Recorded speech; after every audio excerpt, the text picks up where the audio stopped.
الحمد لله المتفرد بالكبرياء وأشهد أنه متوحد بتدبير الأرض والسماء وأشهد أن محمد المبعوث رحمة للوراء أكمل الأمناء وأفضل السفراء وخاتم الأنبياء أبو القاسم محمد اللهم صل على محمد وأشهد أن أمير المؤمنين علي بن أبي طالب وأولاده المعصومين هم المحجة البيضاء ومنقذ البشر من الضلالة والعمى الذين أذهب الله عنهم الرجس وطهرهم تطهيرا. اللهم صل على محمد اللهم بلغ مولانا صاحب الزمان صلوات الله وسلامه عليه عن جميع المؤمنين والمؤمنات في مشارق الأرض ومغاربها سهلها وجبلها وبرها وبحرها حيهم وميتهم وعنا وعن والدينا من الصلوات والتحيات زنة عرش الله ومداد كلماته واللعنة على أعدائهم أجمعين. قال الله تبارك وتعالى في كتابه بسم الله الرحمن الرحيم إنا أكرمكم عند الله أتقاكم عباد الله أوصيكم وأوصي نفسی بتقوى اللہ. محترم حاضرین نماز مقدس جمعہ، سب سے پہلے اپنے آپ کو پھر آپ تمام حاضرین کی خدمت میں تقوی الہی کی دعوت اور سفارش پیش کرتے ہیں. ماہ مبارک رمضان تقوی کا مہینہ، جس کی وجہ اللہ نے روزے واجب کرنے اور ماہ مبارک رمضان کے جو ہے مقرر کرنے کی جو علت اللہ نے بتائی ہے لعلکم تتقون، تاکہ انسان کے اندر تقوی آ جائے اور تقوی انسان اپنے اندر ایجاد کرے. اگر ماہ مبارک رمضان کا جو مقصد اللہ نے ذکر کیا ہے اس مقصد کو دیکھتے ہوئے اگر ہم یوں دیکھیں یا اس طرح سے اپنے ذہن میں تصور کریں کہ ایک بندہ سارا دن بازار میں گزارے، سارا ہفتہ بازار میں گزارے، سارا مہینہ بازار میں گزارے اور کچھ حاصل نہ کرے یا نقصان اٹھا کر آ جائے، تو حاصل نہ کرنا، بغیر حاصل کیے کہ واپس لوٹنا بھی اس کے لیے یہ سمجھا جائے گا کہ بندے کو جیسی محنت کرنی چاہیے تھی بازار میں ویسی محنت اس نے نہیں کی ہے، اور یا جیسے حاضر ہونا چاہیے تھا اس کو مارکیٹ میں ویسے اس نے ویسا یہ حاضر نہیں ہوا ہے. نقصان کرے تو اور زیادہ اس بات پر توجہ کرنی پڑے گی کہ کیا وجوہات تھے کہ بندے نے وقت گزارا اور نقصان اٹھا کر آیا. یا اسی طرح سے کسی صاحب اختیار کے گھر جائیں، ہم کسی ذمہ دار کے گھر جائیں اور ہمارا کوئی ایسا کام ہو جو اس کے ذریعے ہونے والا ہے، ہم مہمانی پر جائیں اور کھا پی کے فارغ ہو کر چلے جائیں اور وہ کام نہ کروائیں، تو جو بھی بندہ ہمارے سے ملاقات کرے گا، جسے ہمارے مسئلے کی خبر ہوگی، وہ کہے گا کہ بھائی جب گئے تھے وہاں پہ شاید ایسی ملاقات آپ کو پھر دوسرے ٹائم پہ ملنے والی نہیں ہے. تو لوگ کہیں گے کہ آپ نے نادانی کی، آپ نے یہاں پر تھوڑا سا سستی کی ہے، جس کی وجہ سے آپ کا ایک کام جو بہت لمحوں میں ہونے والا تھا شاید اب آپ کو مہینے لگ جائیں گے وہ کام ہونے کے لیے. تو یہی مسئلہ ماہ مبارک رمضان میں ہمارے لیے ہے. اللہ نے فرمایا کہ ماہ مبارک رمضان تقوی حاصل کرنے کا مہینہ ہے. اگر کوئی بندہ پورا ماہ مبارک رمضان گزار لے اور تقوی حاصل نہ کرے تو ایسے ہے جیسے ایک ماہ بازار میں گزار کے جو لینا تھا مارکیٹ سے وہ بغیر لیے کے واپس آ گئے. یعنی بندے کو معلوم ہی نہیں تھا کہ مجھے لینا کیا ہے، گھوم کیا ہے بس جا کے.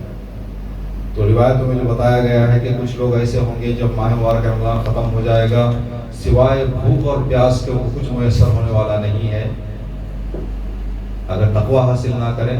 تو ماہ مبارک رمضان سے سوائے بھوک اور پیاس کے ہم نے کچھ حاصل نہیں کیا. اور اللہ 2024 کا آخری جمعہ یہ زیادہ سے زیادہ 4 5 یا آج 25 ہے، آج کا دن ملا کر 6 ہو جائیں گے، یا تو اگر آج کا دن چھوڑ دیں تو یا تو 4 دن باقی رہ گئے یا تو 5 دن باقی رہ گئے۔ جب ماہ مبارک رمضان کا چاند ہم نے دیکھا تو یہ خیال آیا کہ بھائی 30 دن باقی ہے، ابھی تو ماشاءاللہ بہت لمبا سفر ہمیں طے کرنا ہے، لیکن آج یہ بتانا، یہ ہم اس جگہ پر پہنچ گئے ہیں کہ ابھی بہت کم ایام ماہ مبارک رمضان کے، تو یہ فرصتوں کے بادل ہماری زندگیوں کے آسمان سے بہت تیز گزرنے والے ہیں، چاہے بندہ فائدہ لے چاہے بندہ فائدہ نہ لے۔ امیر المومنین نے فرمایا کہ اغتنم الفرص، فرصتوں کو غنیمت سمجھو، ایسے تمہاری زندگی سے فرصتیں گزر جائیں گی جیسے بادل آ کر چلے جاتے ہیں۔ تو ماہ مبارک رمضان جنہوں نے اس ماہ سے وہ حاصل کیا ہے جو حاصل کرنا چاہیے تھا، خوش نصیب ہیں، اور انشاءاللہ کہ ہمارا شمار ان لوگوں میں سے ہو جنہوں نے اپنی طاقت اور استطاعت کے مطابق بارگاہ خداوند عالم سے کچھ حاصل کیا ہو۔ کہیں ایسے نہ ہو کہ وہ لوگ بھی دنیا میں ہوں، ایسے لوگ بھی ہیں ضرور جنہوں نے ان فرصتوں کو ہاتھ سے گنوا دیا ہے۔ اب یہ فرصتیں، دنیا کی پوری دولت بھی بندہ خرچ کر دے تو اب یہ فرصتیں اس کو ملنے والی نہیں۔ رسول اللہ نے اپنی ایک نورانی روایت میں فرمایا کہ دنیا ایک لمحہ ہے۔ لمحہ کیسے گزرے گا؟ لمحہ مطلب 1 منٹ کہہ لیں آپ، 1 سیکنڈ کہہ لیں، تو 1 سیکنڈ پلک جھپکنے کی کم عرصے میں جو ہے وہ گزر جائے گا۔ تو نبی نے فرمایا کہ الدنیا ساعۃ فجعلوها طاعہ، دنیا ایک لمحہ ہے، اس لمحے کو نیک راستے میں گزارو۔ جب اس روایت پر ہم نے نگاہ ڈالی، جب دنیا کو نبی ایک لمحہ کہیں تو زندگی کوئی اس میں حساب ہی نہیں ہے زندگی کا۔ دنیا کی عمر کے مقابل میں ہماری عمر جو ہے وہ کچھ نہیں ہے۔ نبی نے فرمایا دنیا، ابھی جو عرصہ گزرا ہے 1445 ہجری نبی کی ہجرت سے، تو شاید دیکھنے میں 1445 جو ہے ابھی بہت لمبا عرصہ ہے، لیکن دنیا کتنا گزر گئی کہ اب ہم 1445 میں آ گئے۔ ابھی ایسے ہی اتنا جلدی گزرے گی کہ جو ہے وہ نبی نے فرمایا کہ لمحہ ہے، اس لمحے کو تم طاعت پروردگار عالم میں گزارو۔ یا ایک روایت میں اور نبی کریم نے فرمایا کہ جب کسی انسان کی زندگی میں خدا کوئی نیکی انجام دینے کا موقع دیتا ہے، اس نیکی کو جتنا جلد ہو سکے اس کو انجام دے دو، اس لیے کہ جب نیکی کے دروازے کھول دیے جاتے ہیں پتہ نہیں پھر بند کر دیے جائیں۔ تو بندہ بند ہونے کے بعد پہنچے تو پھر اسے وہ ملنے والا نہیں ہے۔ تو ابھی بھی ہمارے پاس فرصت ہے، یہ 4-5 دن جو ہے ذکر پروردگار اور اطاعت پروردگار میں ہم بسر کریں، سلامت ہوں اور روح چلی جائے تو کہیں گے یہ مردہ ہے، اور پھر اس کو زندہ آدمی نہیں کہتے، نام نہیں لیتے، اس کا کہتے ہیں مردہ ہے، لاش ہے، جنازہ ہے۔ اسی طرح سے ساری دنیا کی ترقیاں موجود ہوں، ساری دنیا کی سہولیات ہوں، سارے دنیا کے انسان دنیا میں موجود ہوں، انسانیت اور محبت نہ ہو تو انسانیت مر گئی ہے۔ یہ مری ہوئی انسانیت ہے جو ہم آج دنیا میں دیکھ رہے ہیں۔ یہ لاش ہے جس کو امیر المومنین نے اپنی ایک بہت ہی خوبصورت حدیث میں فرمایا کہ اگر انسانوں میں انسانیت ختم ہو جائے تو چلتی پھرتی لاشیں ہیں۔ تو آج کا جو مسئلہ ہے، خدا آخری جمعہ ہے اور آج آخری جمعہ میں آپ حضرات بخوبی آگاہ ہیں اس مسئلے میں کہ دنیا بھر میں ایک نام دیا جاتا آج کے جمعہ کو، جمعۃ الوداع کو، روز قدس، انٹرنیشنل قدس ڈے، اور یہ تقریباً 1979 میں رہبر کبیر امام خمینی رحمۃ اللہ علیہ نے یہ دنیا کے سامنے بات رکھی کہ بھائی ان مظلوموں کی بھی کوئی فریاد کو پہنچے۔ تو تقریباً آج سے جو ہے 44-46 سال ہو گئے اس دن کو قدس کے دن سے یاد کرتے ہوئے، اور اس بندے خدا کی زندگی میں دنیا نے اتنا خلوص دیکھا تھا، صرف ان کے زبان سے جملہ نکلا، دنیا نے بڑے دل سے، بڑے جو ہے آپ کی خدمت میں عرض کریں کہ شوق سے اس قول پر عمل کیا، اور آج تقریباً تھوڑا سا ہم کو یہ چیز جو ہے کم نظر آ رہی ہے، ورنہ شروعات میں ساری دنیا میں قدس ڈے جو ہے بڑے عالی شان پیمانے پہ منایا جاتا تھا، لیکن آج تھوڑا سا اس مسئلے میں کمی نظر آ رہی ہے۔ اب تھوڑا سا ملکوں کی اور بعض سیاستوں کی بھی کچھ اس کے اندر مسائل ہیں، لیکن آپ کی خدمت میں عرض کریں کہ آج دنیا بھر میں روز قدس منایا جا رہا ہے۔ ہم اگر اس مسئلے میں پروٹیسٹ وغیرہ اور ان چیزوں میں اگر ہم شرکت نہیں کر سکتے تو کم از کم اس دنیا کی آواز میں آواز ملاتے ہوئے کچھ نہ کچھ، ایک صدقہ، ایک چھوٹا کوئی دعا، کوئی 2 رکعت نماز، آپ یہاں سے فارغ ہوں تو جائیں، کہیں کہ پروردگار یہ ظلم ختم کر دے، میں نماز حاجت کی بارگاہ میں پڑھتا ہوں ظالم کو۔ تو یہ چیز جو ہے کچھ نہ کچھ ہم آپ کی خدمت میں عرض کریں کہ آج کے دن کی مناسبت سے کریں۔ دنیا بھر میں آج جمعہ کی نماز کے بعد بڑے پیمانے پر جو ہے وہ تظاہرات ہوں گے۔ ابھی اسی مسئلے کو اگر ہم دیکھیں، آپ کی خدمت میں عرض کریں کہ 46 سال پہلے روز قدس ڈے کا اعلان کیا گیا۔ اب ہر سال دنیا میں لعنتیں کی جا رہی ہیں، اعتراضات کیے جا رہے ہیں، آواز بلند کی جا رہی ہے، اس کے باوجود بھی ساری دنیا ایک آدمی کو کہے کہ بھائی تو غلط کر رہا ہے، اب کتنی بے غیرتی ہوگی، کتنی بے حیائی ہوگی، کتنی بے ضمیری ہوگی اس قانون اور اس ملک میں جو کسی کی آواز کی طرف کوئی توجہ نہیں ہے۔ تو یہاں سے ہم اندازہ لگا سکتے ہیں کہ اگر آج فلسطین کا کچھ حصہ بچا ہوا ہے تو شاید اس آواز کی وجہ سے بھی ہو سکتا ہے بہت بڑا مسئلہ، جب اتنی بڑی آواز ہو کر اتنا ظلم وہاں بڑھایا جا رہا ہے، اگر یہ آواز نہ ہوتی تو فلسطین کا آج نام و نشان نہ ہوتا۔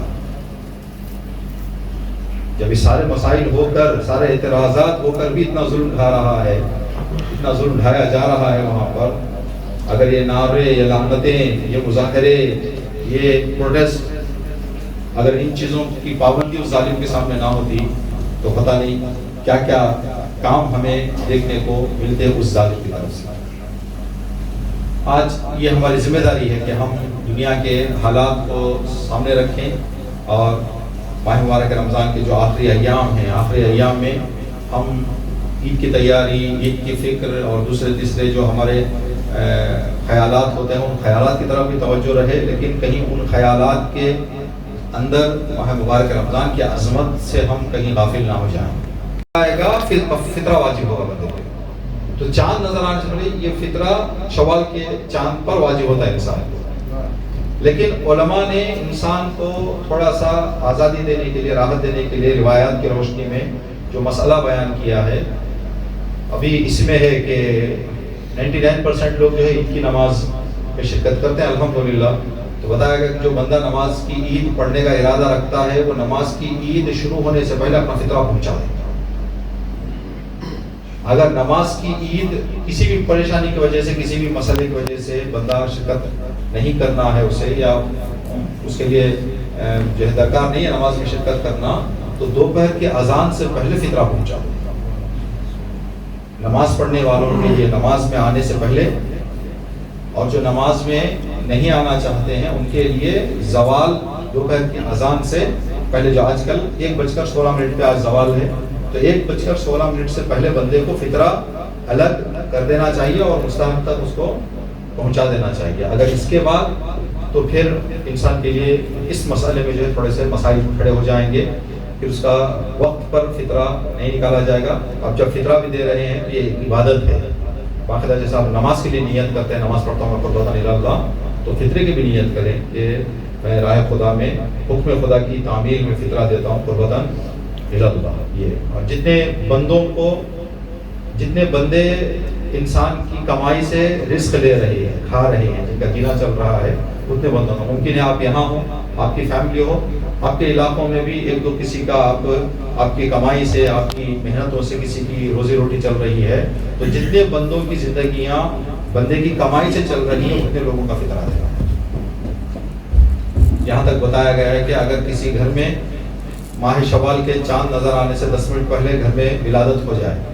تو جو نو مولود بچہ ہے اس کا بھی فطرہ پیٹ میں رہے تو اس کے لیے نہیں ہے، لیکن جیسے نو مولد بچہ دنیا میں آ جائے گا، چاند نظر آنے سے پہلے اگر ولادت ہو جائے اس کی، تو اس کا بھی فطرہ جو اس کا باپ ہوگا اس کو ادا کرنا واجب ہے۔ آپ یہاں پر ہیں، اگر فیملی آپ کے ساتھ ہے، آپ کے علاقوں میں آپ تنہا یہاں ہیں، فیملی وہاں ہے، آپ کی کمائی سے فیملی چل رہی ہے وہاں پہ، تو ان کا فطرہ دینا۔ اب وہاں کا فطرہ وہاں کے حساب سے دیا جائے گا، یہاں کا فطرہ یعنی آپ اپنا فطرہ یہاں کے حساب سے دیں، ان کا فطرہ وہاں کے حساب سے دیں، وہ جہاں ہے وہاں کے حساب سے دیں۔ تو اس کے لیے جو علماء نے بتایا ہے کہ تاکہ وہ مسئلہ کہ کہیں ہمارے سے چوک نہ جائے، دیر نہ ہو جائے یا کہیں ذہن سے بات نکل نہ جائے، تو ابھی سے آپ قرض الحسنہ کی نیت سے یعنی فطرے کی جو آپ کا جو اماؤنٹ ہوگا 25 اور 20 رنگیت جو ہے طے کیا گیا ہے۔ اگر چاول زیادہ استعمال کرتے ہیں آپ تو 25 رنگیت، اگر آٹا زیادہ استعمال ہوتا ہے آپ کے گھروں میں تو 20 رنگیت، تو 20 رنگیت کے حساب سے جتنے لوگ رہتے ہیں ان کا فطرہ آپ یا تو مستحقوں تک پہنچا دیں، خود اپنے اطراف کو ہی رہتے ہیں، اگر نہیں تو جو انتظامیہ جو بھی بندے اس کو اکٹھا کر کے کہیں پہنچانا چاہیں آپ قرض الحسنہ کی نیت سے پہنچا دیں۔ جیسے ہی چاند نظر آ جائے گا اس وقت آپ وہ قرض الحسنہ کی نیت کو کس میں بدل لیں؟ فطرے میں بدل لیں۔ یہ آسانی ہو جائے گی اور اطمینان ہو جائے گا کہ چلو بھائی ہم نے وقت سے پہلے فطرے کا انتظام کر لیا ہے۔ اور روایتوں میں ہے کہ اگر کوئی بندہ پورے ماہ مبارک رمضان کے روزے رکھے اور فطرہ ادا نہ کرے تو اس کی ساری عبادتیں رائے گا۔ قبولیت روزوں کی شرطوں میں سے ایک شرط فطرے کی ادائیگی ہے۔ فطرے کی ادائیگی کے بغیر روزوں کی قبولیت اور ماہ مبارک رمضان کی عبادتوں کی قبولیت ناممکن ہے۔ اللہ تعالیٰ